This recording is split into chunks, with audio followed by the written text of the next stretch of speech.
graduated from Harvard in 1940, and after which he had joined the Navy in 1943 during the Second World War. He was a PT boat commander, which was rammed and sunk by a Japanese destroyer. Kennedy, despite suffering grave injuries, had led his survivors through perilous waters to safety. Back from the war, he became a Democratic senator in the Boston area and advanced in 1953 to the U.S. Senate.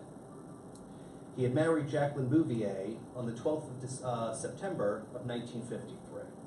In 1955, while recuperating from a back surgery, from an injury actually during the Navy accident, he wrote Profiles in Courage, and this book had won the Pulitzer Prize. In 1956, Kennedy had gained the Democratic nomination for vice president, and 4 years later was on the ballot against Republican candidate Richard Nixon. Millions had watched the television debates between Nixon and Kennedy, and Kennedy had won by one of the narrowest margins in U.S. history, even narrower than our last election. And he had become the first Roman Catholic president in U.S. history. His inaugural address offered a memorable injunction: ask not what your country can do for you, but what you could do for your country, which is often lauded as a very positive message, but I think a careful listener will hear it's actually asking for public service over personal ambition. And so don't ask what your country can do for you, ask how you can serve the national interest. As president, he set out to redeem this campaign pledge, again moving through America with economics programs to battle poverty and deprivation. His economic programs actually initiated the longest and most sustained economic growth since the Second World War. And before his death, he had laid plans for a massive assault on poverty and privation. Shortly after his inauguration, Kennedy permitted a band of Cuban exiles, already armed and trained, to invade their homeland island of Cuba. The attempt to overthrow the regime of Fidel Castro was a failure. Soon after, the Soviet Union renewed its actions against West Berlin.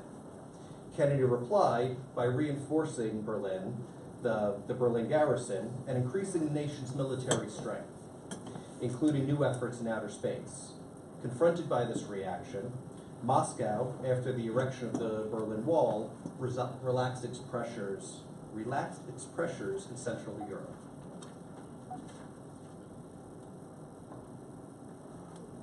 For 13 days in October 1962, the world waited, seemingly on the brink of nuclear war.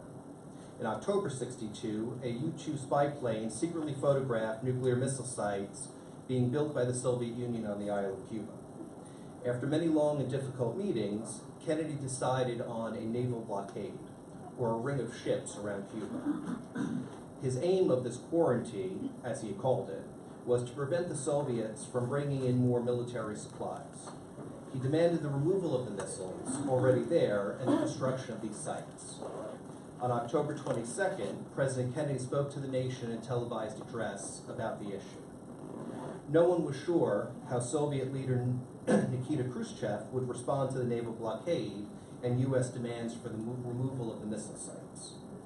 The leaders of both superpowers recognized the devastating possibilities of a nuclear war and publicly agreed to a deal in which the Soviets would dismantle the sites in exchange for a pledge that the United States would not invade Cuba. In a separate deal, which did remain secret for 25 years, the United States also agreed to remove missile sites in Turkey, although this was not generally known to the public at the time.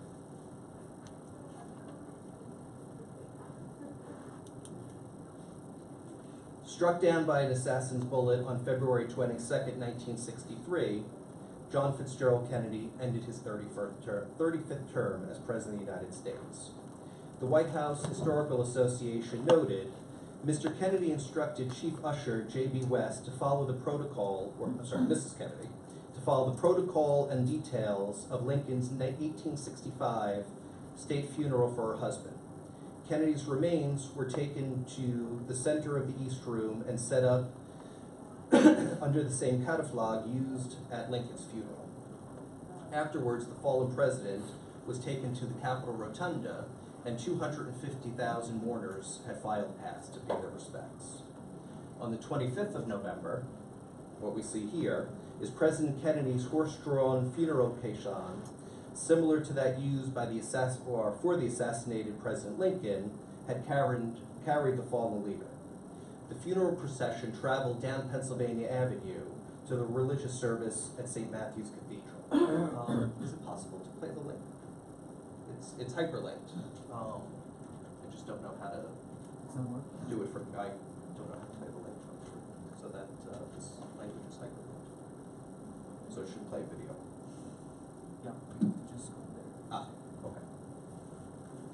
So what I want to do is play for you.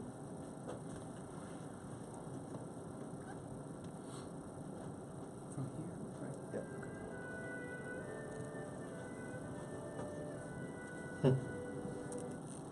It's not playing on the screen.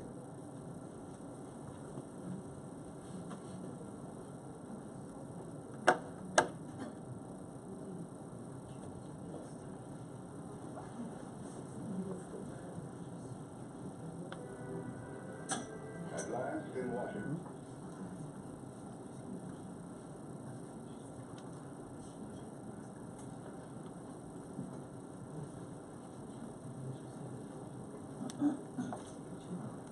Normally I don't play video during the lectures, but I think because Kennedy really had become the first sort of televised president. There were television addresses done by President Eisenhower, but Kennedy really is recognized as the first president of the information age. And so I think it's important to show some archival footage from his time in office and, well, immediately after office.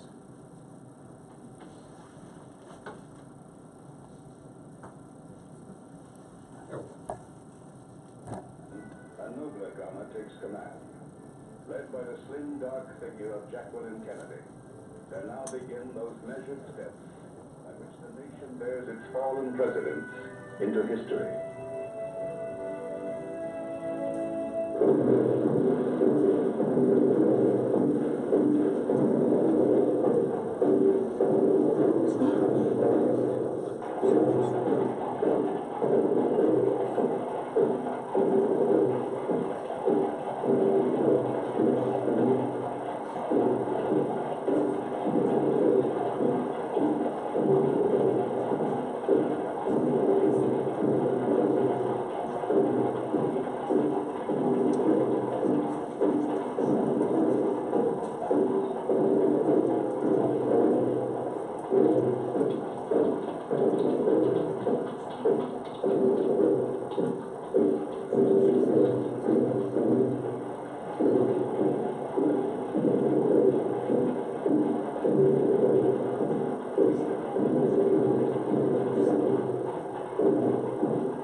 On Pennsylvania Avenue, the drums go by, 100 beats a minute.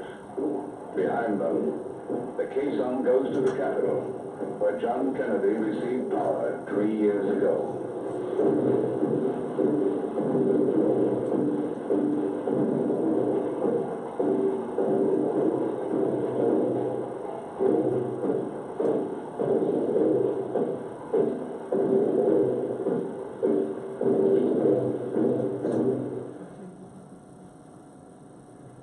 At the Capitol steps, a cluster of dark-clad figures wait for traditional military honors to be accorded the dead president before he is taken into the rotunda to lie in state.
majestic steps to the rotunda, the coffin bearers strain under their burden. A watching nation lifts it with them.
Few will forget Jacqueline Kennedy this day. Transfigured by sorrow, she stands erect before the world's gaze and makes of her public ordeal an enduring testament of proud devotion. Now, through all the chill hours until the rotunda doors must close tomorrow, the unnamed mourners come, for there has been a death in the family.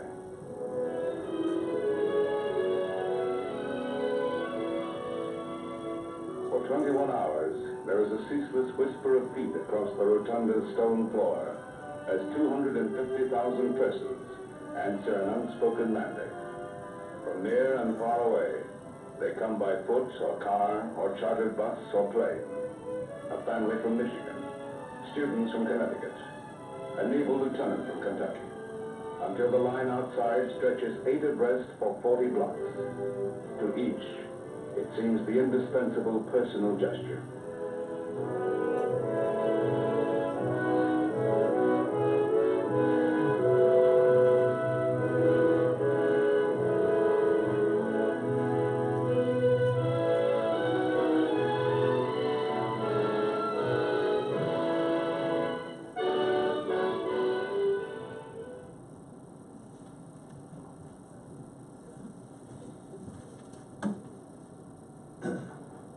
Now, the assassination of President Kennedy was about 10 years before I was born. And yet, even as a young person, it's the mark that it left on the country was still indelible. People of my parents' generation would often ask each other, I remember where I was the day that President Kennedy was assassinated. The moment and the issue was so large to not merely live through the assassination of the president, but such a public execution. And so it was something that even up until the 1990s had so stayed with the country that there were still films produced about this event.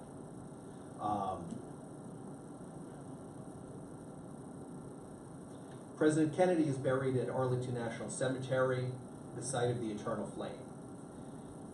Kennedy and 2 infant Kennedys are interred in Lot 45, Section 30. The permanent graves are located about 20 feet east, where the president was temporarily interred on the 25th of November 1963, and each is marked by a simple slab. The grave area is paved with irregular stones. Cape Cod granite, which was quarried about 150 years before then, located by members of his family.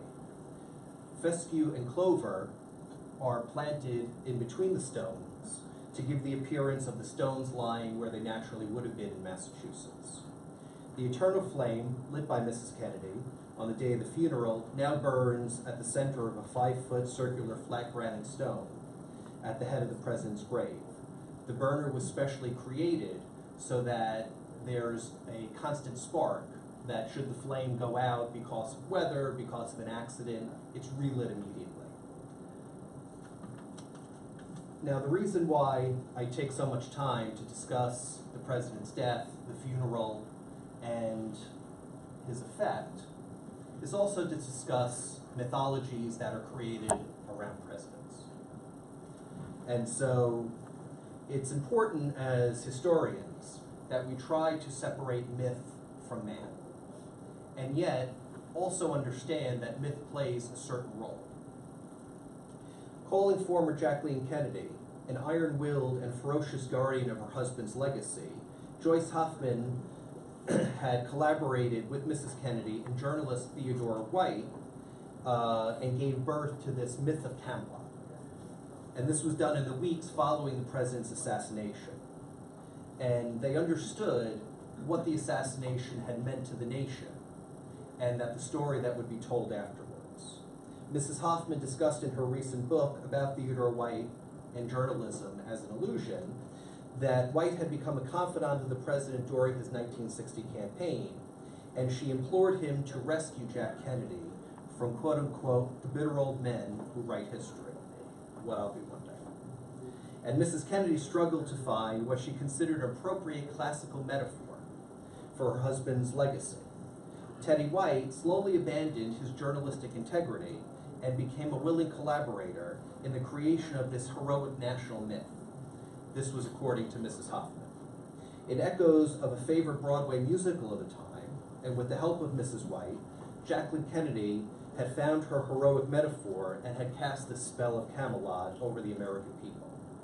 The durability of the Camelot myth, even in light of subsequent revelations about the Kennedy years, remains a tribute to the vision and determination of the former First Lady. Professor Hoffman stressed that Jacqueline Kennedy and Theodore White did not create a Camelot myth simply to aggrandize a fallen president, but out of a genuine national need. What the Camelot myth obscured, she explained, was the reality that Kennedy had won the presidency with 0.1% of the vote, and that at the time of his assassination, his administration had been stained by the Bay of Pigs fiasco and shaken by brinkmanship over the Cuban Missile Crisis. After his death, what was formerly Idlewild Airport had become JFK International Airport, and Cape Canaveral Space Station in Florida had been renamed the Kennedy Space Center. Now, I chose to be a little asynchronous in the way I delivered this lecture. I think, and for maybe you'll notice it has some contemporary relevance, what I really wanted to talk about today was one of the most important, yet not necessarily one of the most understood, or at least something that's not brought to common perception, which was a speech that President Kennedy had given in 1963 in June, so about 6 months before his assassination. And before and I'll play this in a moment, but before I actually play some of the footage, and I won't be able to play the whole thing because it's rather long and I would like to give you guys about 20-25 minutes for questions, that this was very often called his peace speech. And this was not a speech that was delivered to the United Nations. And it wasn't a speech that was meant for an international or even a national audience. This was a speech that was given to a group of university students on their graduation day. In the United States, we call this commencement.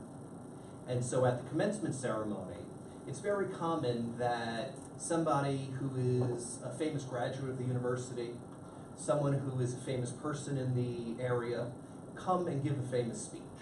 Well, not necessarily famous, but what they hope to become famous. And President Kennedy, or the president who's sitting, is often called and asked by numerous universities to do this. President Kennedy chose American University.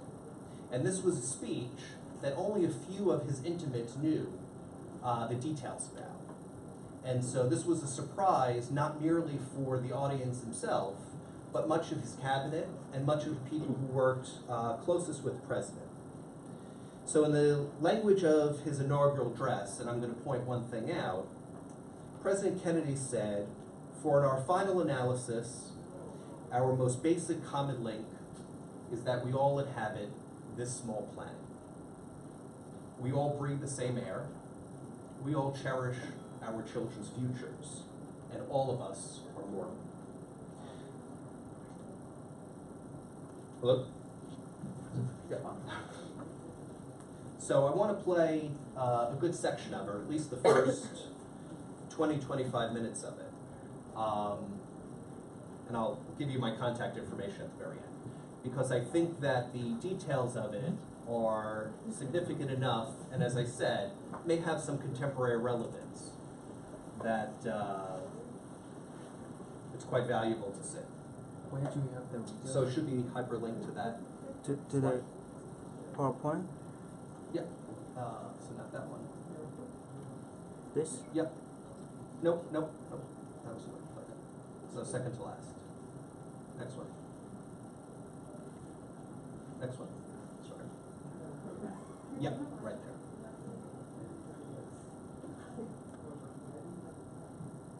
So if you click on the words. No, the words. No. Maybe Lower the words. it's not Not working. the picture. We can find it from YouTube. Okay.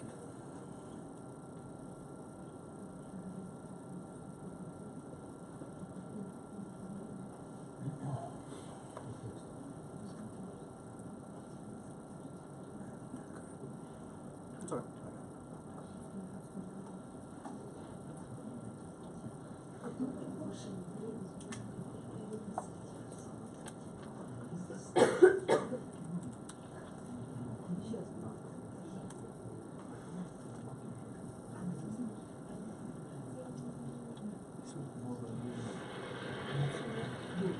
President Anderson, members of the faculty, Board of Trustees, distinguished guests, my old colleague, Senator Bob Byrd, who has earned his degree through many years of attending Knight Law School, while I am earning mine in the next 30 minutes, distinguished guests, ladies and gentlemen. It is with great pride that I participate in this ceremony of the American University, sponsored by the Methodist Church, founded by Bishop John Fletcher Hurst, and first opened by President Woodrow Wilson in 1914. This is a young and growing university, but it has already fulfilled Bishop Hurst's enlightened hope for the study of history and public affairs in a city devoted to the making of history and to the conduct of the public's business. By sponsoring this institution of higher learning for all who wish to learn, whatever their color or their creed, the Methodists of this area and the nation deserve the nation's thanks. And I commend all those who are today graduating. Professor Woodrow Wilson once said that every man sent out from a university should be a man of his nation, as well as a man of his time. And I'm confident that the men and women who carry the honor of graduating from this institution will continue to give from their lives, from their talents, a high measure of public service and public support.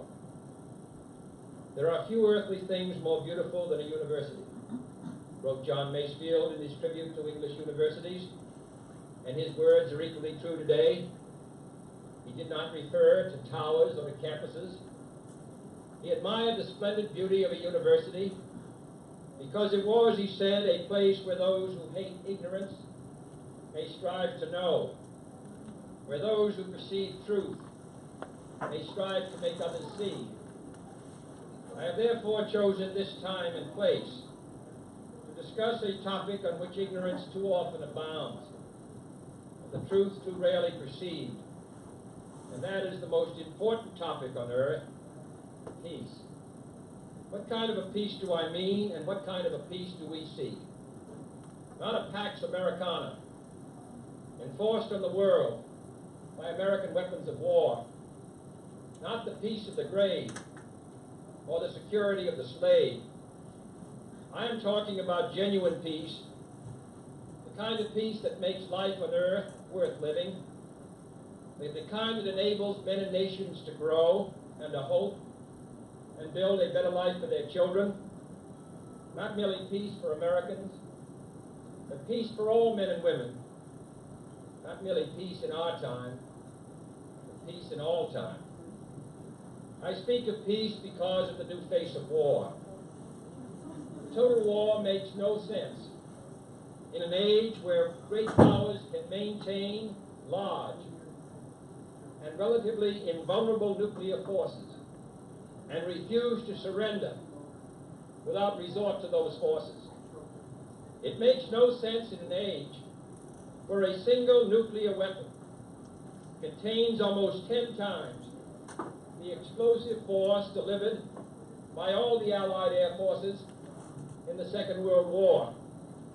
It makes no sense in an age when the deadly poisons produced by a nuclear exchange would be carried by wind and water and soil and seed to the far corners of the globe and to generations yet unborn.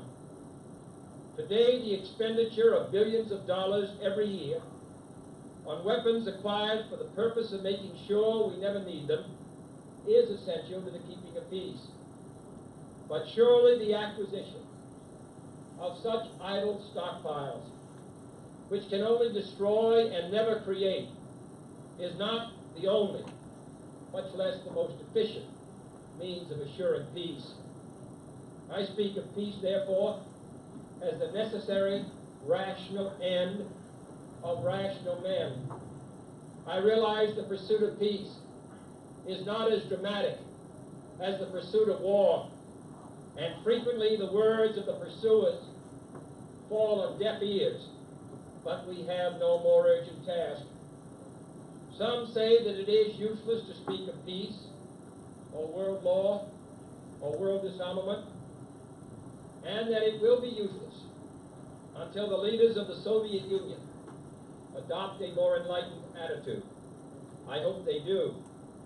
I believe we can help them do it.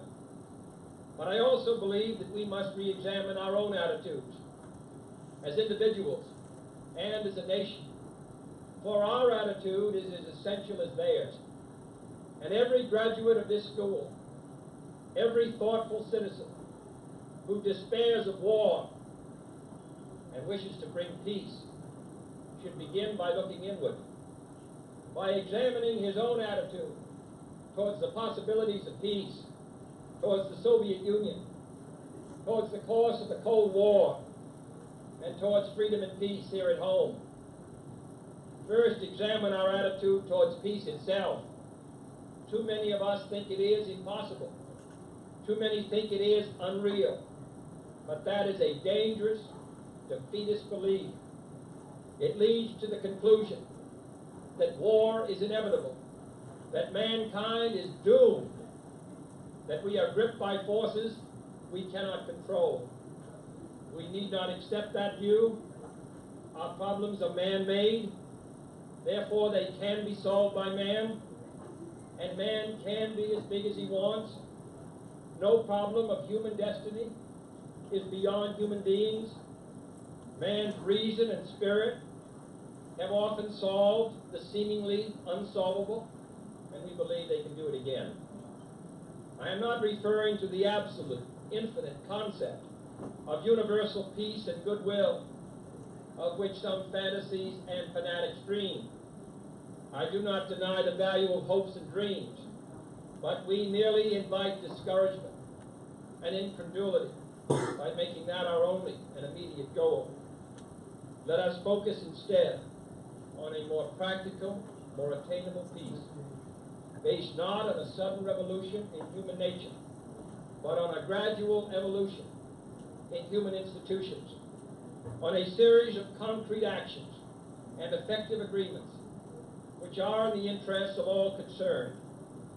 There is no single simple key to this peace, no grand or magic formula to be adopted by one or two powers. Genuine peace must be the product of many nations, the sum of many acts. It must be dynamic, not static, changing to meet the challenge of each new generation. For peace is a process, a way of solving problems. With such a peace, there will still be quarrels and conflicting interests, as there are within families and nations. World peace, like community peace, does not require that each man love his neighbor. It requires only that they live together in mutual tolerance, submitting their disputes to a just and peaceful settlement. And history teaches us that enmities between nations, as between individuals, do not last forever. However fixed our likes and dislikes may seem, the tide of time and events will often bring surprising changes in the relations between nations and neighbors. So let us persevere. Peace need not be impractical, and war need not be inevitable. By defining our goal more clearly, by making it seem more manageable and less remote, we can help all people to see it, to draw hope from it, and to move irresistibly towards it.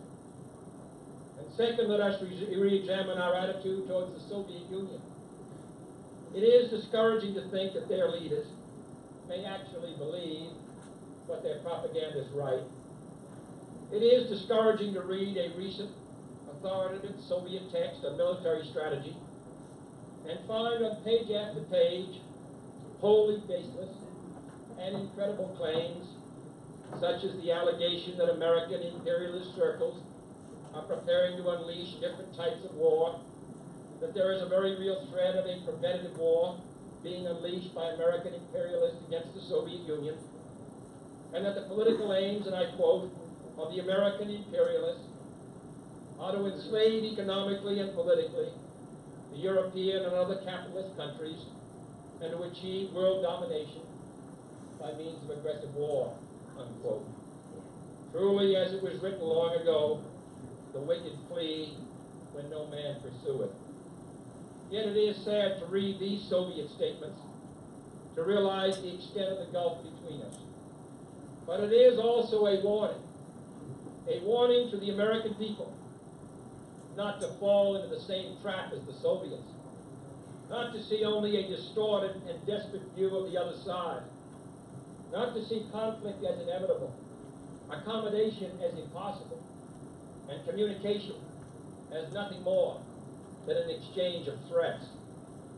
No government or social system is so evil that its people must be considered as lacking in virtue. As Americans, we find communism profoundly repugnant as a negation of personal freedom and dignity. But we can still hail the Russian people for their many achievements in science, in space, in economic and industrial growth, in culture, in acts of courage. Among the many traits the peoples of our two countries have in common, none is stronger than our mutual abhorrence of war. Almost unique among the major world powers, we have never been at war with each other. And no nation in the history of battle ever suffered more than the Soviet Union in the Second World War. At least 20 million lost their lives. Countless millions of homes and families were burned or sacked.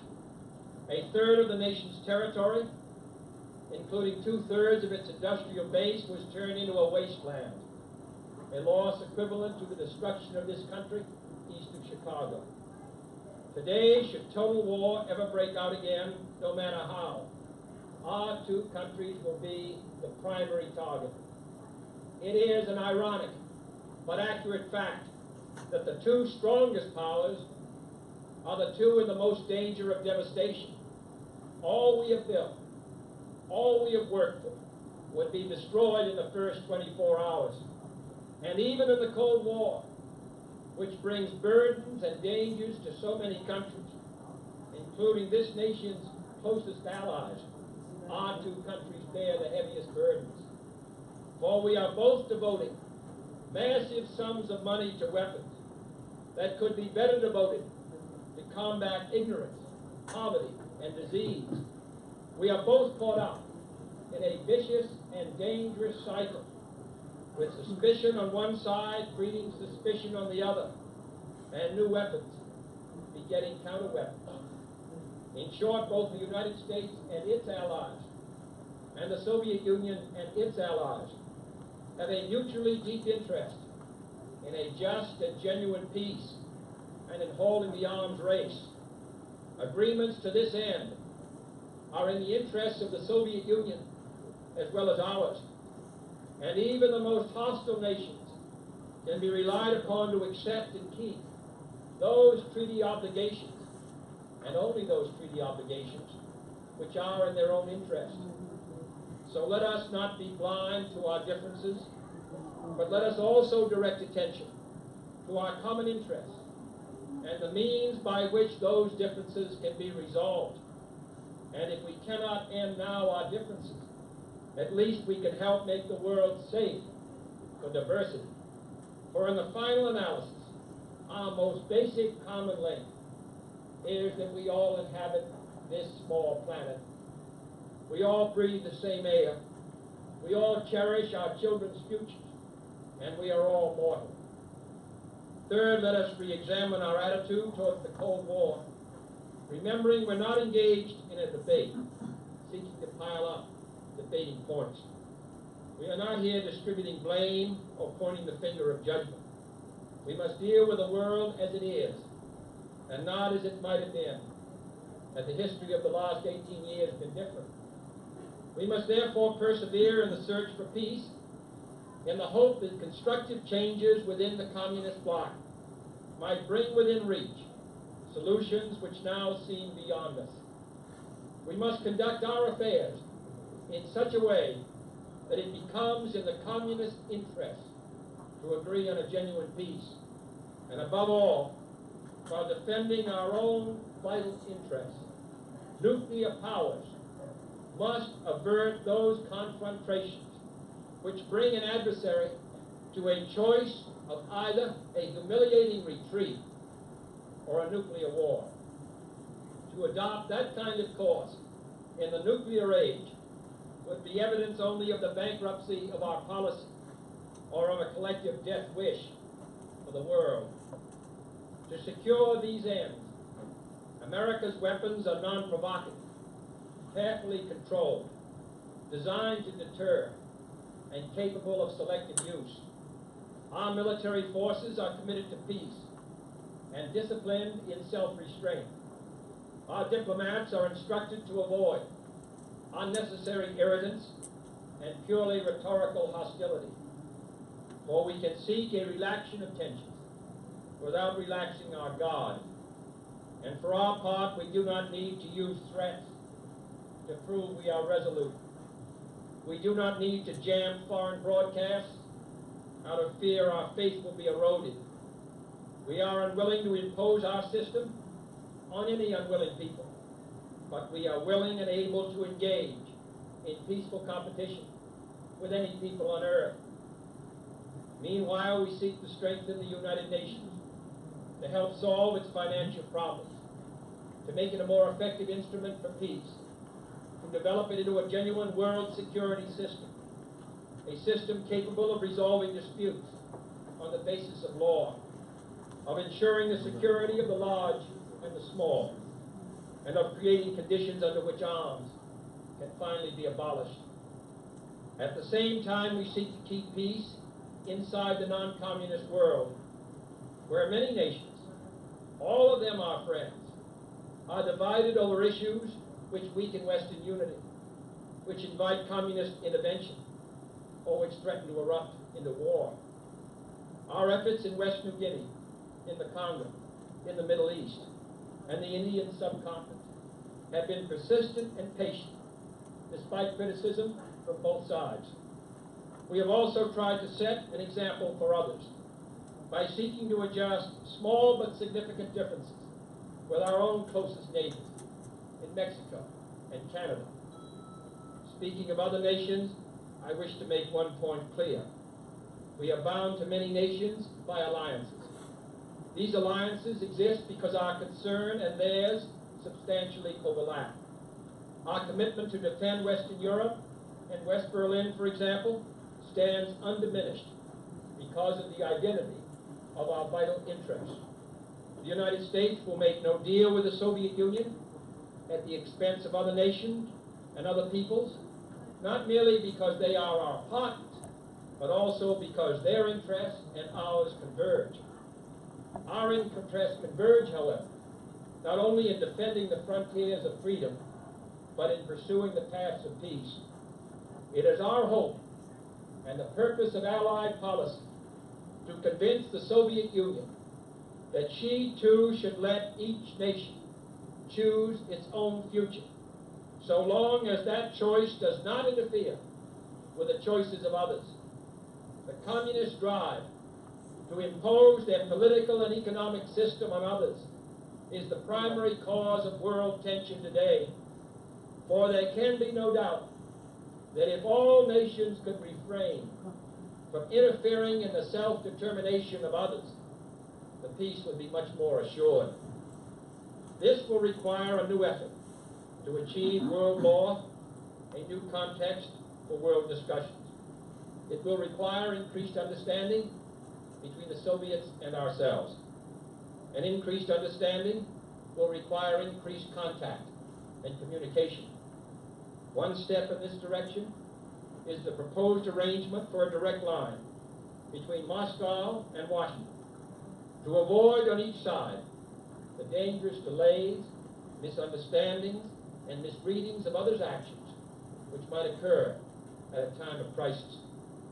We have also been talking in Geneva about our first step measures of arms controls, designed to limit the intensity of the arms race and reduce the risk of accidental war.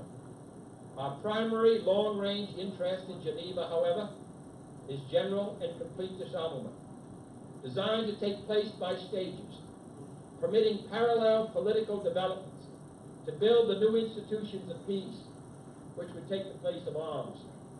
The pursuit of disarmament has been an effort of this government since the 1920s. It has been urgently sought by the past 3 administrations. And however dim the prospects are today, we intend to continue this effort, to continue it in order that all countries, including our own, can better grasp what the problems and the possibilities of disarmament are. The only major area of these negotiations where the end is in sight, yet where a fresh start is badly needed, is in a treaty to outlaw nuclear tests.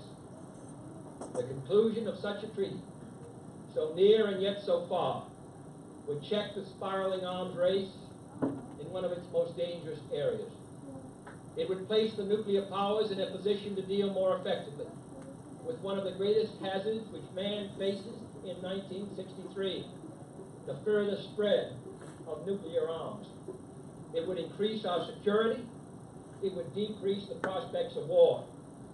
Surely this goal is sufficiently important to require our steady pursuit, yielding neither to the temptation to give up the whole effort, nor the temptation to give up our insistence on vital and responsible safeguards. I'm taking this opportunity, therefore, to announce 2 important decisions in this regard. First, Chairman Khrushchev, Prime Minister Macmillan, and I have agreed that high-level discussions will shortly begin in Moscow, looking towards early agreement on a comprehensive test ban treaty. Our hope must be tempered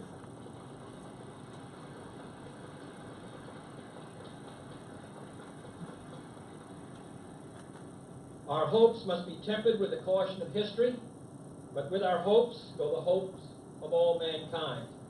Second, to make clear our good faith and solemn convictions on this matter, I now declare that the United States does not propose to conduct nuclear tests in the atmosphere so long as other states do not do so. We will not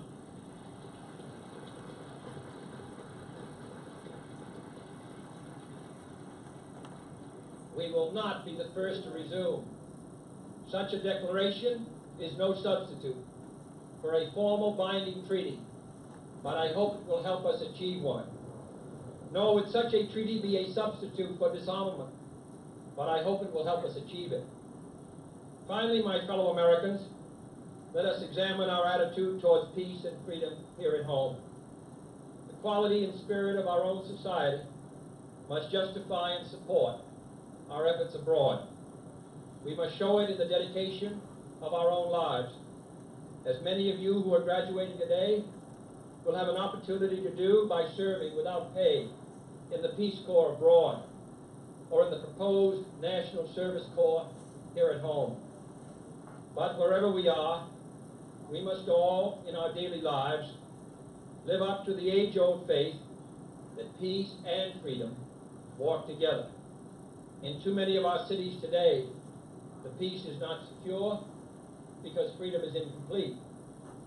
It is the responsibility of the executive branch at all levels of government, local, state, and national, to provide and protect that freedom for all of our citizens by all means within our authority. It is the responsibility of the legislative branch at all levels, wherever the authority is not now adequate, to make it adequate. And it is the responsibility of all citizens in all sections of this country to respect the rights of others and respect the law of the land. All this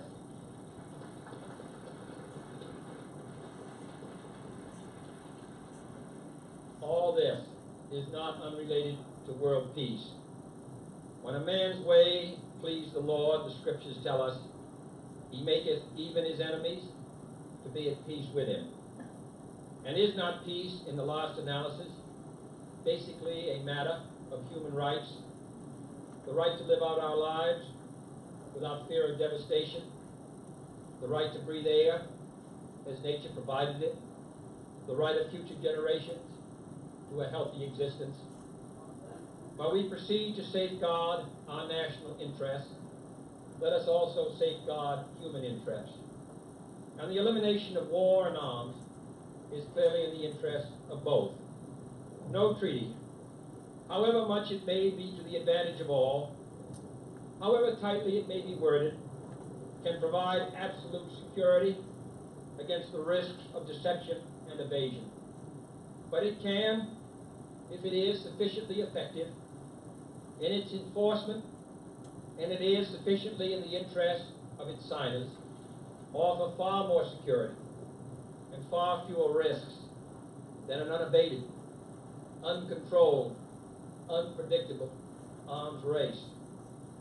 The United States, as the world knows, will never start a war. We do not want a war. We do not now expect a war.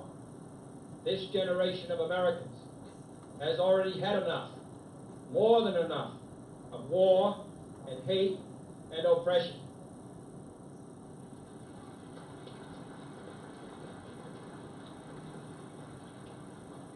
We shall be prepared if others wish it. We shall be alert to try to stop it. But we shall also do our part to build a world of peace where the weak are safe and the strong are just. We are not helpless before that task, or hopeless of its success.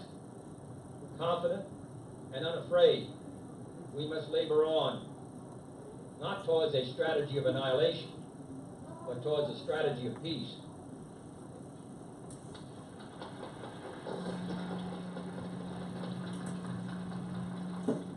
So I did show you the whole thing I liked. And I showed you the whole thing for a reason. Because it's important to understand the difference between political language and the language of reality. And I have no doubt that within that speech, many of you, including myself, can find issues of disagreement, facts that are not exactly as clear as you might understand them, and certainly issues that the president was unwilling to deal with. But what I find to be quite remarkable is that this is 1963. This is the height of Cold War tensions. And instead of delivering a speech to newly graduated young people who are embarking upon the world for their first professional lives, this was not a bombastic speech filled with aggressive rhetoric. This was not a speech where you saw one-sided finger pointing. Now, this is the President of the United States. His job is to represent the interests of the United States. So it's not surprising that when he discusses these issues, he discusses it from that perspective. That said, the points that one can take away is that as much as he made certain accusations and pointed out certain things that he took issue with, there was also an equal measure that the American citizens of that day, the people that could hear it, the people that would hear that speech later on, even those of us today, will walk away understanding that it's not necessarily a man who wears a black hat and a man who wears a white hat. That we each have equal responsibility, and that we should look as much at our own selves as we look at those that we take issue with. As I said, there's some contemporary relevance here. I'll certainly leave that to you to work out what I mean by that. Now, this was 6 months before the president was assassinated, as I mentioned. And this also is important to understand something. When the president was giving his proclamation about the test ban treaty, and these would later become the SALT treaties, by the way, the dictates of a president are as good as long as he lasts in office. So a new president coming in is not bound by what the previous president or any previous president had either proclaimed or dictated, or policies that were initiated. And so these were only as good, or at least the guarantees that the president made himself, President Kennedy, were only as good as the day that Johnson walked into office in November 1963. And so a new president has the ability to roll back, change, strengthen, or in some way modify those things that are done by previous presidents. And so it's important to understand the limits of presidential power as we also understand the great power that presidents wield. And so because we've limited presidential terms to 2, which equates to 8 years in office, it's important to understand that unlike Congress people, even Supreme Court justices who serve for life, as great and as blindingly that a president can wield power, it's got a definite shelf life. And so presidents who come thereafter can, have, and will change what happened, change things that their predecessors had put into place. Now, I have to be honest, I don't like to show videos during my lectures, but I think it's important, at least in this one lecture, and this is in fact the only lecture that I'll probably show any video that's longer than a minute or so, the way presidential speeches are delivered, how they deliver them, the language that they use, even the pacing that Kennedy gave it, is all instrumental to how presidents interact with the nation itself. And so there are several layers here that I wanted you to be aware of, not the least of which President Kennedy, although certainly not the first president to use television or film, is considered the first president of the modern information age in the 20th century.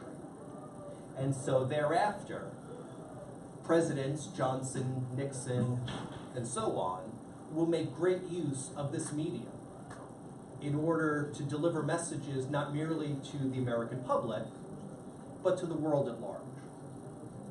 Now, I suspect there's going to be a number of questions for me. And so what I'd like to do now, and this is, by the way, my contact information, so certainly if anybody has any questions that they think of later, feel free to email me, and I'll be happy to get back to you and answer your questions.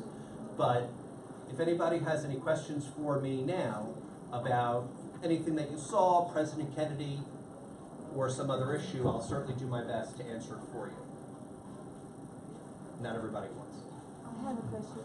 Please. Could I ask you, what do you think? Was it only one killer of Kennedy, or was it a group? Well, there are 2 official studies done.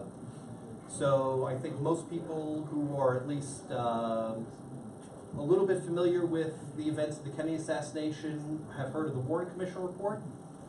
It's about 37 volumes. I've read most of it. It's a pretty heavy mountain to climb, but it certainly gives you some of those answers. And then the House Committee on Assassinations in the 1970s had revisited the Kennedy assassination. And this was certainly an anomaly in government speech. And the Warren Commission had concluded that, I think we all know Lee Harvey Oswald? Okay. So that Lee Harvey Oswald was the only assassin. The House Select Committee on Assassinations had concluded that there was some probability that there might have been more. I suspect the answer is within there somewhere. Someone else? Please. What is your opinion about the result of Kennedy presidency? Was he a good president? Because yes, he has a very good image. He is very nice. I'm just adored by his moon speech. Yes, he's. But if we take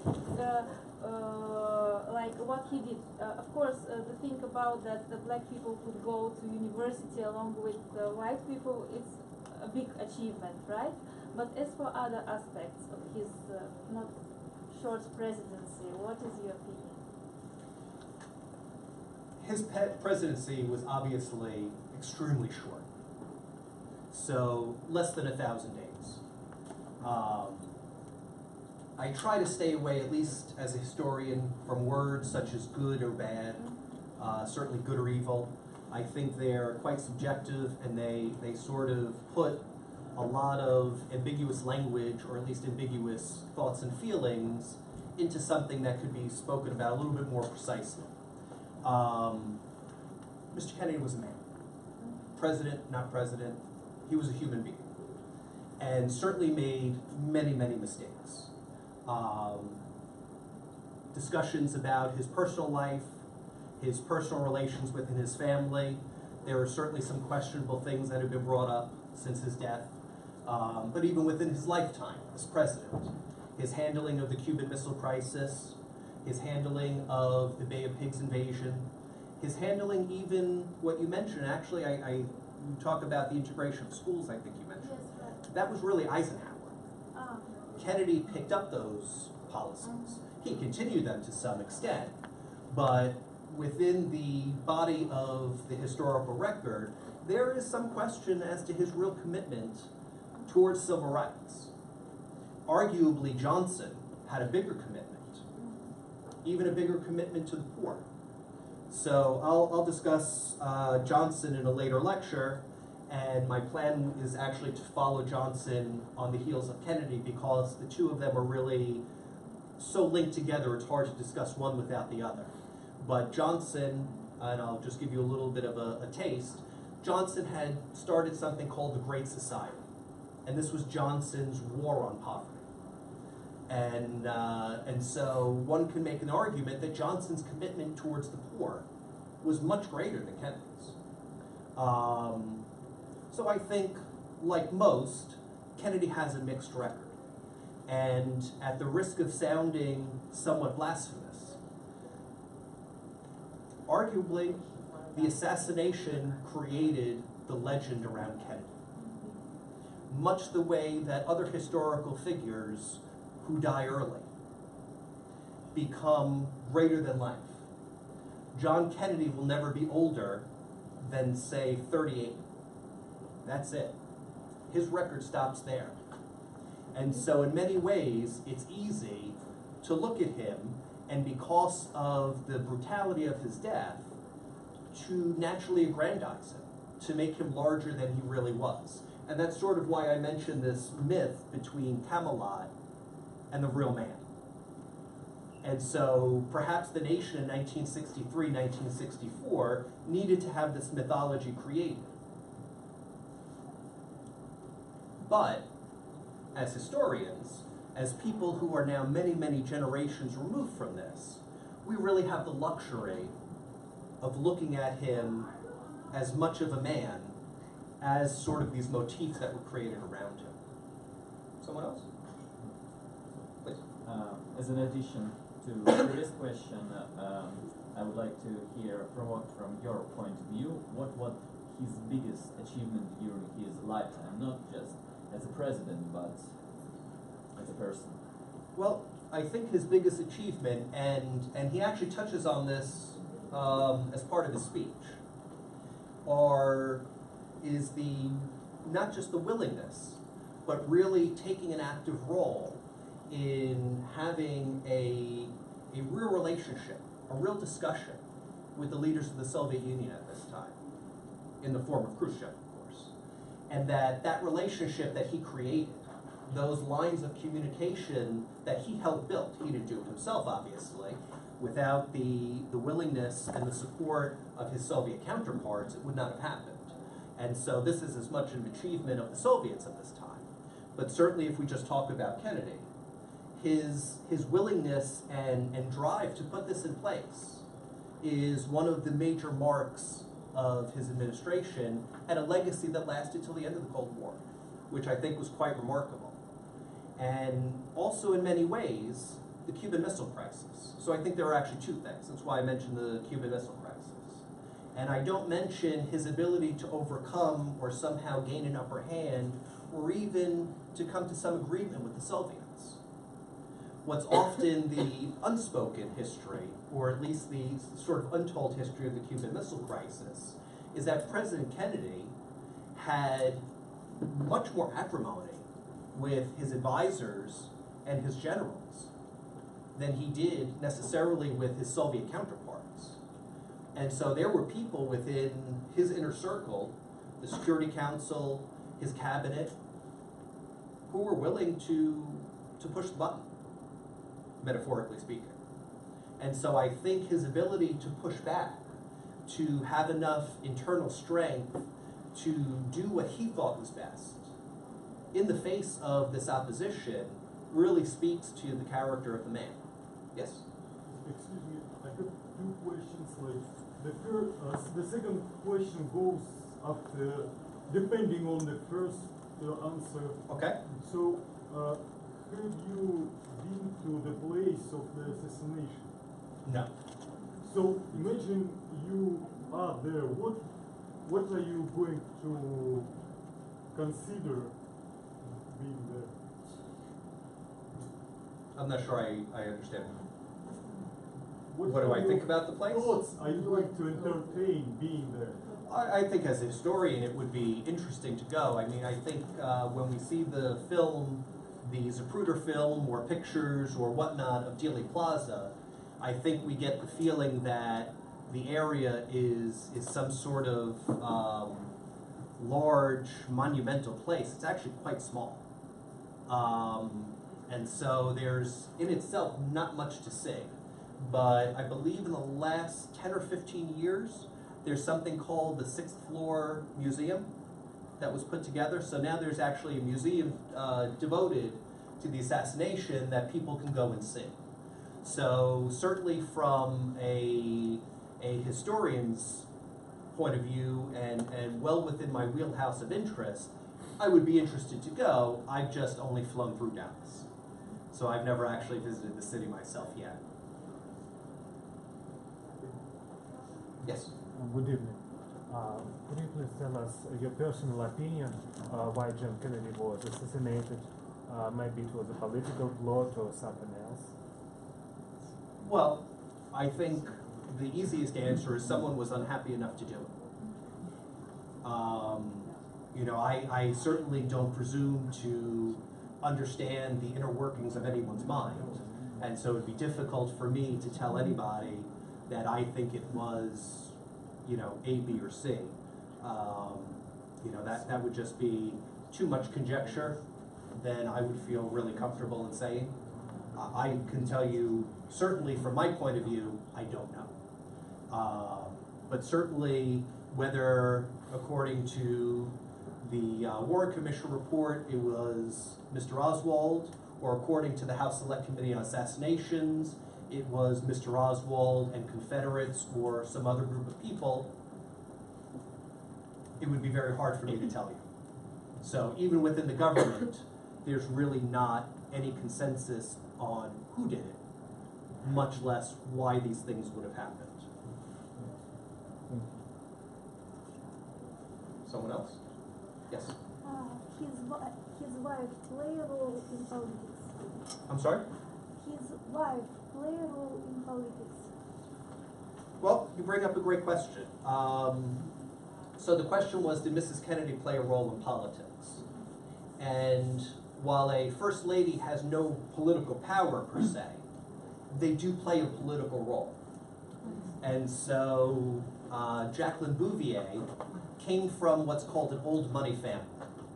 She came from a very, very wealthy family, and she certainly, I think it would be hard to dispute, had a certain elegance, carried herself very well, and had a certain kind of sophistication that was in many ways unknown to the presidency before this. And so her ability to charm foreign leaders, to have a very pleasant face, certainly helped the reputation, but also the ability of the president to do a wide variety of things. Appeal to the American public, appeal to outsiders. And so I would definitely say that, that she played a role, but she has really a non-political role. The First Lady has no real political power, but as we've often seen, or we would like to say in English, behind every great man stands an even greater woman. And certainly we can see in the aftermath of the president's assassination that much of the legacy of President Kennedy is really owed to the work done by Mrs. Kennedy. Someone else?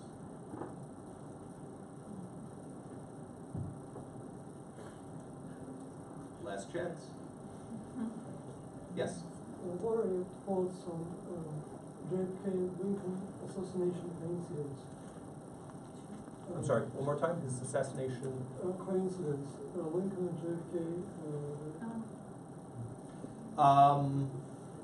Well, I heard from a friend of mine who had a long career in the Army. And he said, once is happenstance, twice is coincidence, 3 times is enemy action. And so, coincidence is exactly what it is, coincidence. I don't necessarily ascribe any sort of supernatural links or things like this that would link what happened with President Lincoln with what happened with President Kennedy, except insofar as that there was someone who was obviously very, very angry and very willing to take action against President Lincoln. And in that case, we could also see a similar situation happening with President Kennedy. But short of that, and there was actually another president who was assassinated between them. So McKinley, who I would have spoken about in the last lecture with Teddy Roosevelt, was assassinated as well. And this happened between the assassinations of Lincoln and Kennedy. And in fact, the assassination of McKinley is the reason why Teddy Roosevelt became president, but that'll be a later lecture. So I think when people want to see something, they see it. We call it confirmation bias. And I would imagine that a great deal of that goes down to confirmation bias. Anyone else? Well, thank you very much for coming here and listening to me today. As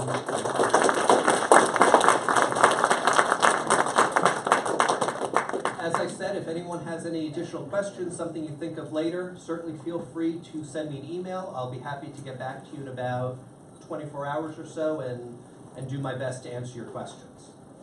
Have a wonderful day.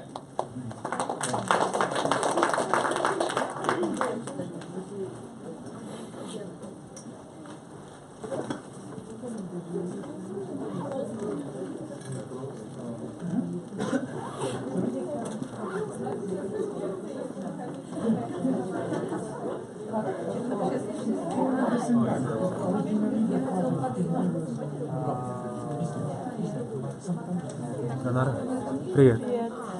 А тебе сюда? Нормально, спасибо. У тебя как?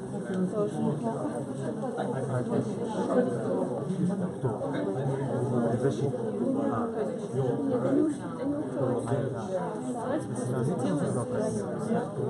Давайте его отдельно, не увидим.